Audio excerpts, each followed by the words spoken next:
बहुत शुक्रिया हिबा एंड सुंबल ने बहुत अच्छे से एक्सप्लेन किया कि सोशलिस्ट फेमिनिज़म क्या होती है। मगर एकेडमिक वर्ल्ड को अगर हम लें तो हमें ये बात पता चलती है कि कोई भी स्टडी क्रिटिसिज्म के बगैर कंप्लीट नहीं होती। क्रिटिसिज्म इसलिए भी इम्पोर्टेंट है कि हम ये पता कर सकें कि किसी भी स्टडी में किसी भी थ्योरी के अंदर कौन से गैप्स रह गए हैं और इसको मज़ीद हम किस तरीके से बेहतर बना सकते हैं थ्योरी को। तो जिस बुक को मैं रेफ़र करूँगी आपको वो है अनुराधा गांधी की बुक है फ़िलोसॉफ़िकल ट्रेंड्स ऑफ फेमिनिज़म। ये वो किताब है जिसके अंदर डिफरेंट फेमिनिस्ट मूवमेंट्स की क्रिटिसिज्म को डिटेल में डिस्कस किया गया है। दरअसल जैसे आपको पता है कि फेमिनिज़म जो है वो एक अम्ब्रेला टर्म है, बहुत ब्रॉड टर्म है, और इसके अंदर डिफरेंट फेमिनिस्ट मूवमेंट हैं जो डिफरेंट स्कूल ऑफ थॉट से निकल के आई हैं।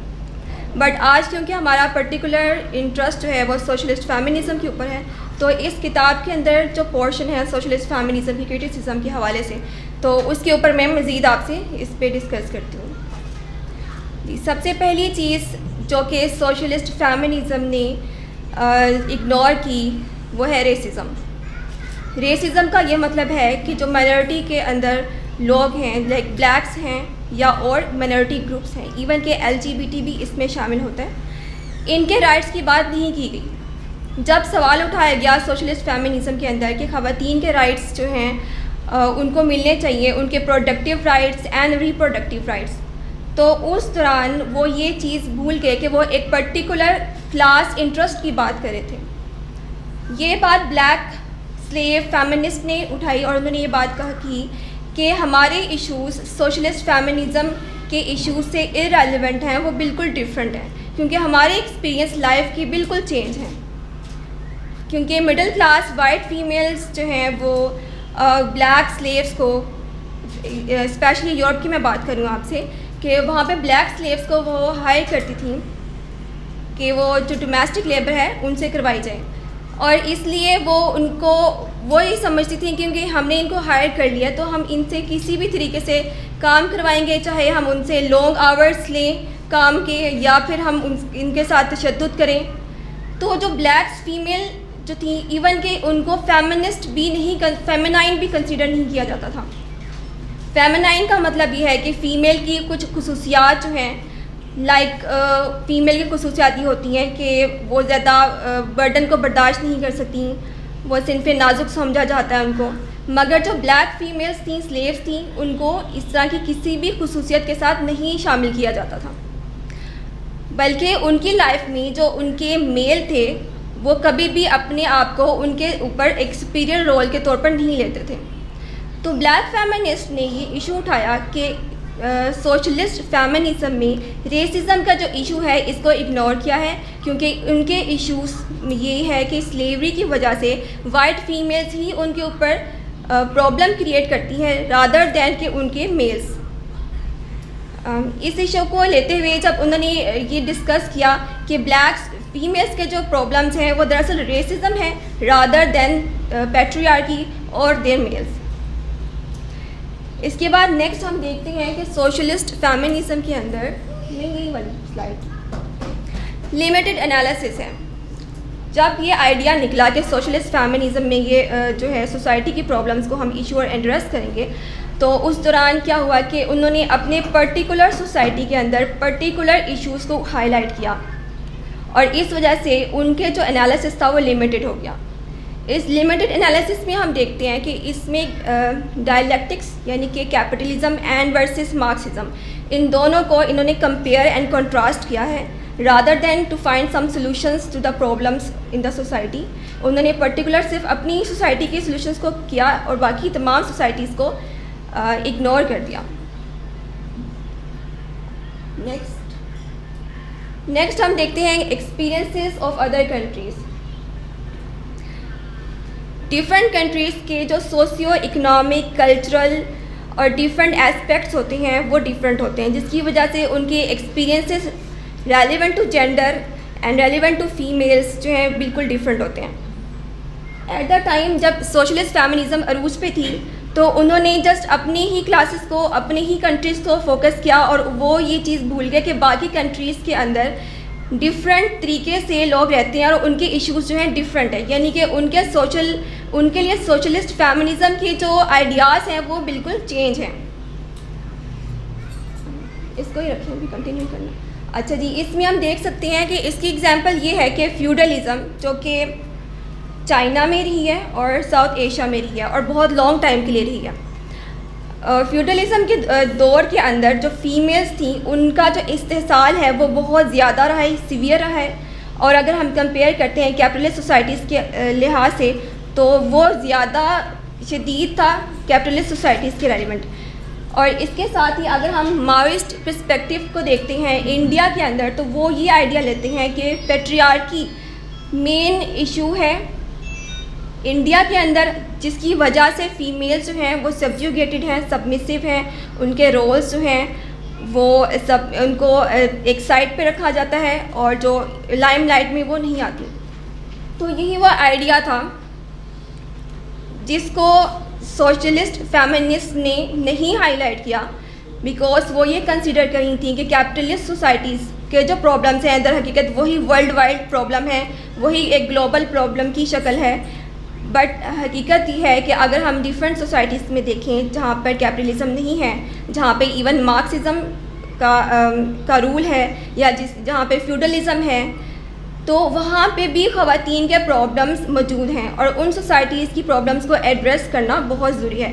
ये क्रिटिक मैं आपको फिर बताऊँ, अनुराधा गांधी ने अपनी बुक के अंदर डिटेल में लिखी है जी। The interest of classes. अब जो भी आइडियाज़ जब एक फेमिनिस्ट मूवमेंट स्टार्ट करती है तो वो क्या होता है कि वो पर्टिकुलर क्लास से स्टार्ट होते हैं। लाइक इसके अंदर बुर्जुआज़े की ख़वातीन और वाइट ख़वातीन जो थी उन्होंने अपने ही राइट्स को, अपनी ही क्लास की जो प्रॉब्लम थी उसको डिपिक्ट किया और उन्होंने बाकी क्लासेस की प्रॉब्लम्स को डिपिक्ट नहीं किया। जैसे कि हिबा ने आपको बताया कि हार्टमैन जो है उन्होंने एक आर्टिकल लिखा था unhappy marriage between Marxism and feminism, और हार्टमैन जो है वो समझते हैं कि जो पैट्रियार्की एंड कैपिटलिज्म है ये टू डिफरेंट स्ट्रीम्स नहीं हैं बल्कि ये दोनों यूनाइटेड हैं, और इसीलिए इन्होंने इसको कहा है पैट्रियार्कल कैपिटलिज्म। और अगर हम ये आइडिया देखते हैं कि जो रूलिंग क्लास है वो इंपीरियलिस्ट हैं और इंपीरियलिस्ट की जो सबसे सीवियर शक्ल है उसको हम कैपिटलिज्म कहते हैं, स्टेट है, इंटेलिजेंसिया है, आर्मी है, ये जो रूलिंग क्लासेस हैं जो हमें रूल करती हैं, ये सारा सिस्टम जो है सोसाइटी का जो स्ट्रक्चर है ये बिल्ड अप करते हैं। तो अगर यही लोग उठकर सोशलिस्ट फेमिनिज़म के लिए खड़े होते हैं और अपने आइडियाज़ जो हैं सोसाइटी में देते हैं और बताते हैं कि हमारा जो आइडिया दरअसल ये पूरी सोसाइटी का आइडिया, तो ये एक रॉन्ग बात हो जाएगी।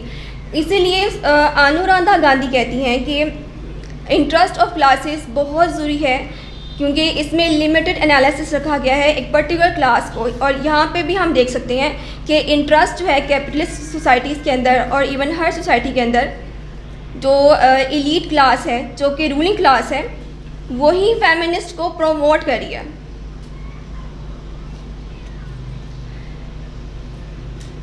जी नेक्स्ट। अच्छा, क्योंकि हमें ये बात पता है कि सोशलिस्ट फेमिनिज़म जो है वो टू ब्रॉड फेमिनिस्ट आइडियाज़ की कलेक्शन है जिसमें एक मार्क्सिस्ट आइडिया ऑफ फेमिनिज़म है और एक है रेडिकल आइडिया ऑफ फेमिनिज़म। इन दोनों के शेड्स को जब हम इकट्ठा करते हैं तो हमारे पास सोशलिस्ट फेमिनिज़म है जो कि आपको ऑलरेडी मेरी साथियों ने बताया। बट यहाँ पे ये बात है कि जब सोशलिस्ट फेमिनिज़म जब इन दोनों के आइडियाज़ को पिक करती है तो वो अपना जो कभी वो रेडिकल्स की तरफ हो जाती है और कभी वो मार्क्सिस्ट की तरफ हो जाती है। इसी वजह से जो सोशलिस्ट फेमिनिज़म है इन्होंने आइडिया ऑफ रिप्रोडक्शन को बहुत ज़्यादा एम्फसाइज़ किया है, जिसको हम ओवर एम्फसाइज भी कह सकते हैं। जो चीज़ इन्होंने निगलेक्ट की है इस आइडिया में वो है कि role of women in production. अगर हम हिस्ट्री को देखते हैं तो ख़वातीन का रोल ऑफ प्रोडक्शन बहुत ज़्यादा है।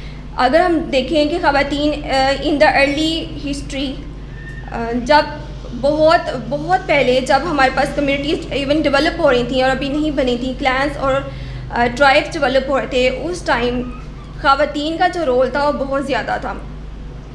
उनका रोल था चाइल्ड रीडिंग के अलावा, रिप्रोडक्टिव रोल के अलावा उनका रोल था कि वो डोमेस्टिकेशन करें एनिमल्स को, जो वाइल्ड एनिमल्स होते हैं उनको वो घर पे लेकर आती थी और उनको डोमेस्टिकेट करती थी।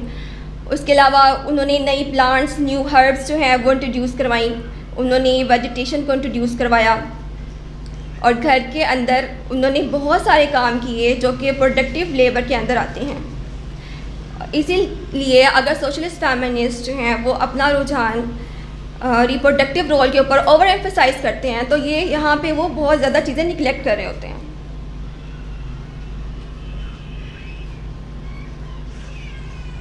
जी, यहाँ पे मैं आपको बताऊँ कि फायरस्टोन रेडिकल फेमिनिस्ट हैं और इनका जो आइडिया है वो है कि बायोलॉजिकली ख़वातीन की जो फिज़िकल कंडीशन है वो ही मेजर वजह है कि वो रिप्रेस हैं सोसाइटी के अंदर, और इस रिप्रेशन को ओवरकम करने के लिए इनका जो आइडिया था वो था टेक्नोलॉजिकल ट्रांसफॉर्मेशन ऑफ बॉडी, कि अगर हम बॉडी को ट्रांसफॉर्म कर देते हैं और वुमन जो है वो अपने रिप्रोडक्टिव रोल से रुक जाएगी तो इससे वो जो उसके ऊपर सप्रेशन है उससे आज़ाद हो जाएगी। और ये आइडिया एक एक्सट्रीम लेवल का है जिसको फिर मैं कहूँगी कि इसको हम अंडरलाइन करते हैं under the heading of reproductive role of women, कि इन्होंने ओवर एम्फसाइज किया इस आइडिया को। जी नेक्स्ट, जी सोशलिस्ट फेमिनिज्म का जो मेन आइडिया है वो है कि सोसाइटी के अंदर ख़वातीन की जो एम्पावरमेंट है वो वैसे ही हो जैसे कि मेल की होती है, मगर सवाल ये उठता है कि अगर वो कंटिन्यूसली एम्फसाइज करती हैं रिप्रोडक्टिव आज़ादी को तो यहाँ पे जो प्रोडक्टिव आज़ादी है उसका भी क्वेश्चन उठता है। और प्रोडक्टिव आज़ादी में अगर हम मार्क्सिस्ट पर्सपेक्टिव को देखते हैं तो वो ये कहते हैं कि अगर ख़वातीन लेबर फोर्स में आ जाती हैं तो उनकी जो प्रॉब्लम्स हैं वो हल हो जाती हैं, मगर सवाल ये आता है कि पैट्रियार्की उनको लेबर फोर्स में भी वो पोजीशन नहीं देती जो कि मेल की है। इसलिए यहाँ पे जो सवाल उठता है वो है पावर का। पावर जो है वो जब जिस भी शख्स के पास होती है वो डोमिनेट करता है। अगर हम ख़वातीन को productive as well as reproductive freedom नहीं देंगे, उनको वो पावर नहीं देंगे तो उनको वो कभी भी आज़ादी नहीं मिल सकती जिसके लिए वो एफर्ट कर रही हैं। सो यहाँ पे सवाल प्रोडक्टिव एंड रिप्रोडक्टिव से निकलकर पावर के डोमेन में आ जाता है। जी अभी इसके हवाले से केट मिलट जो हैं वो भी एक रेडिकल हैं और उनका आइडिया है कि जो मेल एंड फीमेल रिलेशनशिप है, दरअसल ये रिलेशनशिप जो है वो पावर की रिलेशनशिप है और इसको उन्होंने अपनी बुक सेक्सुअल पॉलिटिक्स के अंदर बहुत डिटेल में डिस्क्राइब किया है। उनके ख्याल में कि जो पर्सनल इज़ पॉलिटिकल, जो कि अभी स्लोगन आपको मेरी साथियों ने भी बताया है कि पर्सनल इज़ पॉलिटिकल का मतलब ये है कि individual suffering at the level of an individual, उसकी अपनी फॉलिंग्स की वजह से, उसकी अपनी कमियों की वजह से, उसकी अपनी कमज़ोरियों की वजह से नहीं होती। उसकी पोजीशन सोसाइटी में इस तरीके से रखी जाती है कि जो आपकी रूलिंग क्लास है वो उसको इस पोजीशन में रखता है कि वो उन सफरिंग्स का उसकी पार्ट ऑफ लाइफ बन जाए। इसीलिए उन्होंने ये कहा कि इंडिविजुअल सफरिंग्स जो हैं वो दरअसल पर्सनल बिल्कुल नहीं है, वो पॉलिटिकल हैं, इसीलिए इनको एड्रेस करना पड़ेगा। जी नेक्स्ट, सोशलिस्ट फेमिनिस्ट जो हैं वो आइडिया लेते हैं मार्क्सिज्म से कि बेस एंड सुपर स्ट्रक्चर, और बेस एंड सुपर स्ट्रक्चर का आइडिया दरअसल एक एनालिटिकल टूल है जो हमें हेल्प करता है कि हम डिफरेंशिएट करें बिटवीन क्लासेस। यहाँ पे जो आइडिया सोशलिस्ट लेते हैं बेस एंड सुपर स्ट्रक्चर का वो इतना वेग है कि हम इसको एक प्रॉपर टूल के तौर पर इस्तेमाल नहीं कर सकते, because reproductive freedom, reproductive as well as productive relationships, reproductive relationships as well as productive relationships, इन दोनों चीज़ों को अगर हम बेस पे रखते हैं तो इससे जितनी भी चीज़ें लिंक करती हैं वो इतनी ब्रॉडर हैं कि उनकी एनालिसिस प्रॉपर नहीं हो सकती। इसलिए इनका आइडिया जो बेस के हवाले से है वो बिल्कुल रॉन्ग है। जी नेक्स्ट है हमारे पास gender based division of labour.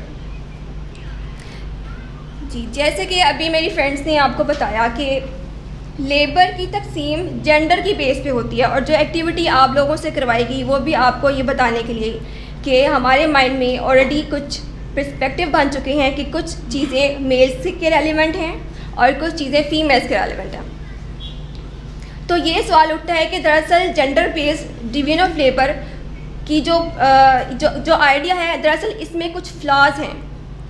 क्योंकि एंगल्स को अगर देखें, यहाँ पे मैंने कोड ऐड किया है एंगल्स की, जो कि कहते हैं कि प्रोडक्शन 2 टाइप्स की होती है। एक प्रोडक्शन है आपकी एग्जिस्टेंस को सस्टेन करने की, जैसे कि फूड, क्लॉथिंग, शेल्टर और टूल्स, जो कि इन चीज़ों को दोबारा से रिप्रोड्यूस करते हैं। और दूसरी है इंसानों की प्रोडक्शन, यानी कि जिसको हम रिप्रोडक्शन भी कह सकते हैं। ये 2 टाइप्स की प्रोडक्शन है जो कि एंगल्स ने डिस्क्राइब की। बट हम ये बात जानते हैं कि वेरी फर्स्ट लेबर जो थी इंसानों के दरमियान, जो जिसकी डिवीजन हुई, वो बायोलॉजिकल बेस पे थी। और ये बायोलॉजिकल बेस पे जो डिवीजन थी, इसके अंदर सप्रेशन नहीं था, इसके अंदर एक सेक्स का दूसरे सेक्स के ऊपर कोई डोमिनेशन नहीं था। इसलिए ये आइडिया कि डिवीजन जो है जेंडर की बेस पर है, ये एक वेग आइडिया लगता है। और हमारे पास मारिया माइस का एक मैंने यहाँ पे ऐड किया कोट है। मारिया माइस जो है ये मार्क्सिस्ट हैं, बट ये स्टिल एंगल्स को क्रिटिसाइज़ करती हैं बिकॉज शी थिंक्स कि जो भी काम किसी भी जेंडर के हवाले किया जाता है तो वो उसकी नेचर की वजह से दिया जाता है। और इसमें इन्होंने ये बताया कि पहले ज़माने की जो सोसाइटीज़ हैं वो मैट्रिस्टिक सोसाइटीज़ होती थी, यानी कि वहाँ पे फीमेल जो है डोमिनेट करती थी घरों के अंदर, उन क्लैंस के अंदर, उन ट्राइब्स के अंदर, उन कम्युनिटीज़ के अंदर। बट लेटर ऑन जब टूल्स बने और मेल ने उन टूल्स को यूज़ किया डिस्ट्रक्टिव पर्पसेस के लिए, तो उनको फील हुआ कि उनके पास जो पावर है वो उस पावर को यूज़ करके किसी को सब्जुगेट कर सकते हैं। जैसे कि वॉर्स में जब उनका इंटरेक्शन डिफरेंट और ट्राइब्स के साथ हुआ तो उनको फील हुआ कि अगर हम ज़्यादा स्ट्रॉन्ग टूल्स बनाएंगे तो हम जो हमारी दूसरी कम्युनिटीज़ हैं उनके ऊपर एम्पावर कर सकते हैं, उनको हम डिस्ट्रॉय कर सकते हैं और उनकी प्रोडक्शन को हम उससे फ़ायदा उठा सकते हैं। तो यही चीज़ जब उन्होंने सीखी कि पावर को हम अटेन कर सकते हैं थ्रू टूल्स, तो उन्होंने वही चीज़ अपने कम्युनिटीज़ की स्ट्रक्चर के अंदर इनबिल्ड कर दी और यही पावर उन्होंने फीमेल के ऊपर एक्सरसाइज करना शुरू कर दी। एक मिनट, कन्फ्यूजन जहाँ इस चीज़ के अंदर कन्फ्यूजन ये है कि जो कम्प्लेक्स डिवीजन ऑफ लेबर है क्या वो जेंडर बेस है? क्योंकि अगर हम देखें इनिशियली बायोलॉजिकल डिवीजन जो है वो क्योंकि जेंडर एंड सेक्स में डिफरेंस ये है कि जो सेक्स है वो बायोलॉजिकल होता है और जेंडर सोशली कंस्ट्रक्टेड होता है। तो क्या जो डिवीजन है वो जेंडर बेस है? जी नेक्स्ट। और अगर हम इसी क्वेश्चन को एम्फसाइज करें तो फिर हमें एक और सवाल उठता है कि अगर डिवीजन जेंडर बेस है तो फिर क्लास का जो क्वेश्चन है वो कौन एड्रेस करेगा? यानी कि जो सवालात हैं वो बहुत ज़्यादा हैं और जो एरियाज़ हैं वो भी बहुत ज़्यादा हैं। इन एरियाज़ में हम देख सकते हैं कि जेंडर की बेस पे डिवीजन हो रही है या क्लास की बेस में डिवीजन हो रही है। और इसलिए सिर्फ हम ये बात एक्सप्लेन करें कि जेंडर की बेस पे डिवीजन हो रही है तो ये बिल्कुल एक सही कंक्लूजन या एक एकेडमिक कंक्लूजन नहीं हो सकता। जी एक और चीज़ है जो सोसाइटी के अंदर बहुत ज़्यादा है और सोसाइटी के अंदर ये चीज़ है कि जिसको हम बायोलॉजिकल डिटर्मिनिज्म भी कहते हैं कि मेल जो है वो पावरफुल होते हैं, उनके अंदर इननेट पावर है क्योंकि वो मेल है इसलिए, और फीमेल जो है वो वीक है क्योंकि वो फीमेल है। यानी कि मेल है इसीलिए वो मेल है और फीमेल है इसलिए वो फीमेल है। तो दरअसल ये बायोलॉजिकल डिटर्मिनिज्म जो है ये हमें डिस्करेज करती है कि हम अपनी आइडेंटिटी के लिए अपनी एम्पावरमेंट के लिए जो है सवाल को उठाएं। जी नेक्स्ट हमारे पास है the myth of motherhood. Radicals जो थी वो ये तसव्वुर करती थी कि जो मदरहुड है वो सारी प्रॉब्लम्स की जड़ है, क्योंकि एक दफ़ा अगर कोई लड़की मदर बन जाती है तो उसके ऊपर फिर प्रेशर्स आते हैं फैमिली की तरफ से, और उसको फिर चाइल्ड रीडिंग प्रैक्टिसेस करनी पड़ती हैं, उसको ख्याल रखना पड़ता है ख़ानदान का, बड़ों का, छोटों का, सबका। तो उनका ये आइडिया था कि जो मदरहुड है ये ही सारी प्रॉब्लम्स की जड़ है, और अगर हम इस मदरहुड को इसके आइडिया को हम एक्सपेंड कर दें, जिसके अंदर ये है कि अगर आप मदर नहीं बनना चाहती तो ये उस औरत की मर्ज़ी है वो ना बने, और फोर्स मदरहुड जो है इसको ख़त्म किया जाए, या टेक्नोलॉजी के थ्रू जो है इसको एलिमिनेट किया जाए इस जेंडर को।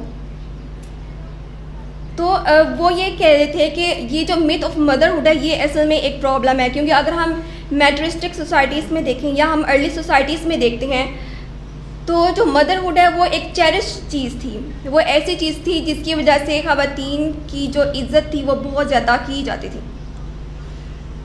सो हिस्टोरिकल पर्सपेक्टिव में जो मदरहुड है ये एक मिथ ही है, because it is all together needed as well as undesired by females और रेडिकल्स।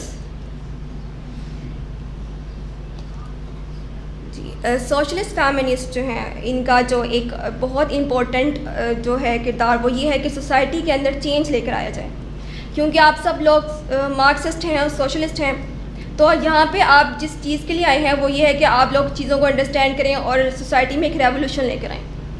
मगर अनुराधा गांधी कहती थी कि ये जो आइडिया है रिफॉर्मेशन का ये सोशलिस्ट जो है इसको लेकर चल रहे हैं, मगर रेवोल्यूशन के आइडिया को लेकर नहीं चल रहे। रिफॉर्मेशन का मतलब ये है कि सोसाइटी के अंदर डिफरेंट ग्रुप्स बन जाएं जो अपने अंदर रिफॉर्म्स ले आएँ, जैसे कि रेडिकल्स कहते हैं बायोलॉजिकल चेंज ले आएँ, या पावर जो है उसके ऊपर औरतों का भी हक होना चाहिए, या लिबरल्स कहती हैं कि फ़ीमेल्स को पॉलिटिकल राइट्स मिलने चाहिए, इनको लीगल राइट्स मिलने चाहिए थ्रू पार्लियामेंट। तो ये डिफरेंट ग्रुप्स बन जाते हैं। आप डिफरेंट ग्रुप्स में रिफॉर्म्स कर सकते हैं, but on a large scale, on the scale कि पूरी सोसाइटी को फ़ायदा हो, सोशल स्केल के ऊपर ज़रूरी है कि रेवोल्यूशन को लेकर आया जाए, और इसलिए इनकी जो एफर्ट्स हैं वो इनकम्प्लीट हैं। जी नेक्स्ट, इस तमाम डिबेट को मैं जब कंक्लूड की तरफ लेकर आ रही हूँ तो मैं आपको कुछ फैक्ट्स बताऊँगी कि पाकिस्तानी सोसाइटी के अंदर जेंडर पैरिटी किस कदर मौजूद है।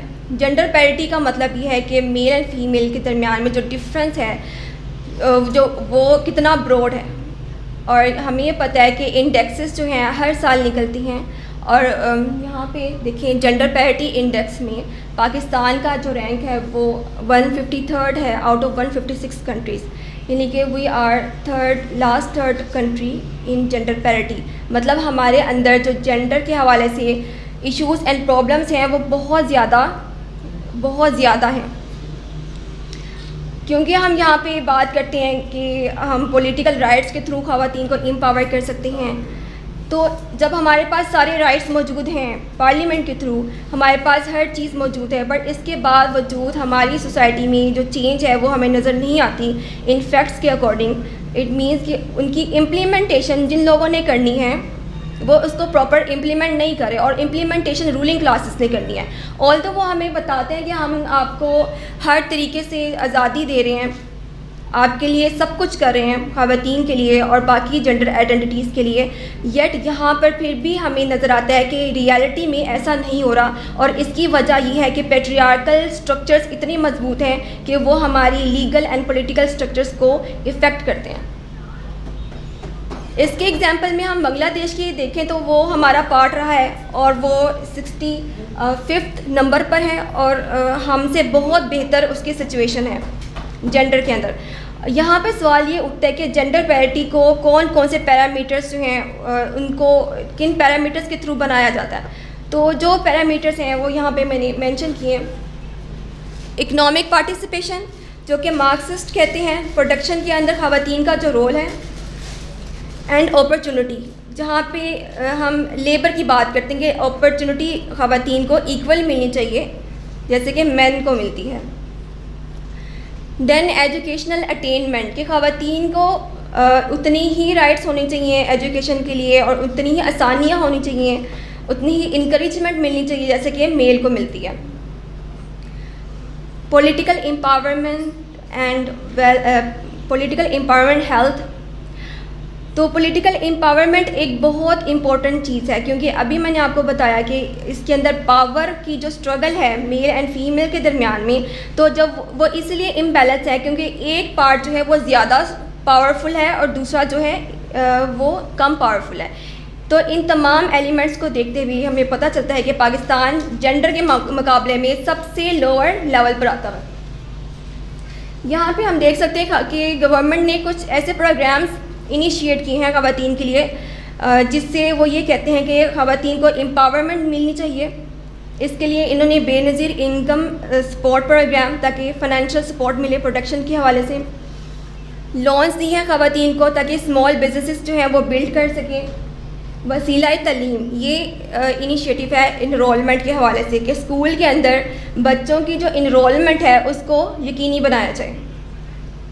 हेल्थ कार्ड स्कीम्स दी गई हैं स्पेसिफ़िकली ख़वातीन के हवाले से कि उनकी हेल्थ की जो कंडीशन है वो बहुत सवियर है। एंड CNIC कंप्यूटराइज ख़वातीन को घर बैठे मिल जाते हैं ताकि उनकी पॉलिटिकल पार्टिसिपेशन जो है वो इंक्रीज़ हो। जी, जब गवर्नमेंट हमें ये कह रही है कि हम आपके लिए इतने सारे प्रोग्राम्स कर रहे हैं, बट स्टिल हम देखते हैं इतने प्रोग्राम्स के बावजूद हमारी जो पोजीशन है जेंडर के मामले में वो बहुत कम है। यूनिसेफ उनके अकॉर्डिंग 22.8 मिलियन जो चिल्ड्रन हैं जिनकी एज तकरीबन 5 to 16 की एज के दरमियान में, ये वो बच्चे हैं जो कि स्कूल नहीं जाते, जिसके अंदर 60% जो हैं गर्ल्स हैं एंड 40% जो हैं बॉयज़ हैं। तो अगर हम यहाँ पे रेशो देखते हैं तो इसमें भी रेशो जो है फ़ीमेल जेंडर की ज़्यादा है और मेल जेंडर की कम है। Article 25A constitution of Pakistan कहता है कि तमाम चिल्ड्रन को जिनकी एज 16 तक है उन सब को एजुकेशन जो है कंपलसरी मिलनी चाहिए और फ्री मिलनी चाहिए। इसके अंदर जेंडर को कंसीडर नहीं किया गया, इसके अंदर सेक्स को भी कंसीडर नहीं किया गया।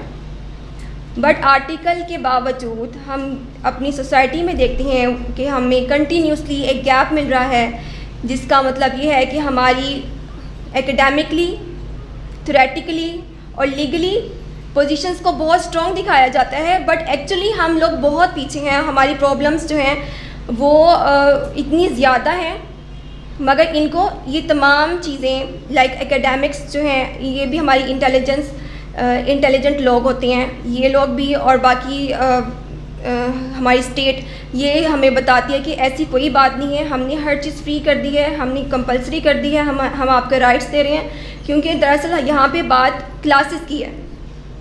एलीट क्लास आपको शो कर रही है कि हम एफर्ट कर रहे हैं आपके लिए, बट रियलिटी में चेंज नहीं आया। जी, लास्ट में मैं आपको बताना चाहूँगी कि वुमेन डेमोक्रेटिक फ्रंट ये हमारी एक पार्टी है, और ये सोशलिस्ट मार्क्सिस्ट पार्टी, और ये एफर्ट करी है कि जो फीमेल्स हैं इनके राइट्स की बात की जाए बाकी सोशल मूवमेंट्स के साथ मिलकर। क्योंकि सोशलिस्ट फेमिनिस्ट का आगाज़ तभी हुआ था जब डिफरेंट सोशलिस्ट एंड कम्युनिस्ट जो ग्रुप्स थे वो सोसाइटी में चेंज लाने की बात करते और फीमेल्स को निगलेक्ट करते। तो इन्हीं लोगों में से फीमेल जो थे वो उठ के आए, उन्होंने कहा कि आप बात तो कर रहे हैं मगर हमारी जो बात है आप उसको, हमारी जो इश्यूज़ हैं उसको हाईलाइट नहीं करें। तो हमारे पास देखें जस्ट एक पार्टी है जो कि एफर्ट करी है ख़वातीन के हवाले से, उनकी जो मसाइल हैं उनको शो करी है। जी, ये जी क्रिटिसिज्म थी सोशलिस्ट फेमिनिज़म के ऊपर। और अब आप लोग जो हैं हमसे सवाल कर सकते हैं। मैं हूँ, हिबा है एंड सुंबल। आपके माइंड में कोई सवाल है तो आप पूछ सकते हैं। जी पूछें। गवर्नमेंट के लिए मटेरियलिस्टिक अप्रोच को निकाल दिया जाए, क्योंकि मैं KPK से आया हूँ तो सिर्फ उसको लिमिटेड कर देते ताकि मेरे सवाल समझ आ सके। जब हम माँ और बेटे का रिश्ता देखते हैं तो उसमें अक्सर बेटा गलत भी होता है कि माँ बर्दाश्त कर लेती है, और उनके दरमियान एक बहुत प्यार मोहब्बत वाला रिश्ता होता है। अच्छा, बहन भाई का जब हम रिश्ता देखते हैं तो वो उससे भी ज़्यादा एक मतलब जिसको हम कह सकते हैं प्योर लव की तरह होता है। अच्छा, जब हम बेटी और बाप का रिश्ता देखते हैं, उन रिश्तों को भी हम देख लेते हैं तो हमें एक जन्नत सी सोसाइटी कम से कम हमारे KPK में नज़र आती है। लेकिन इसके बरअक्स चाहिए तो ये था कि इन सब चीज़ों की जमादार है वो है मियाँ बीवी, लेकिन जब हम इन दोनों के रिश्तों को देखते हैं तो सबसे ज़्यादा जिधर ज़रूरत होती है बर्दाश्त की, जिधर प्यार की ज़रूरत होती है, फिर सबसे ज़्यादा उधर ही हमें वो नज़र आते हैं। मतलब एक बेटा क्या करे अगर उसके माँ बाप आपस में उसके इश्यूज है, या अगर एक बेटी है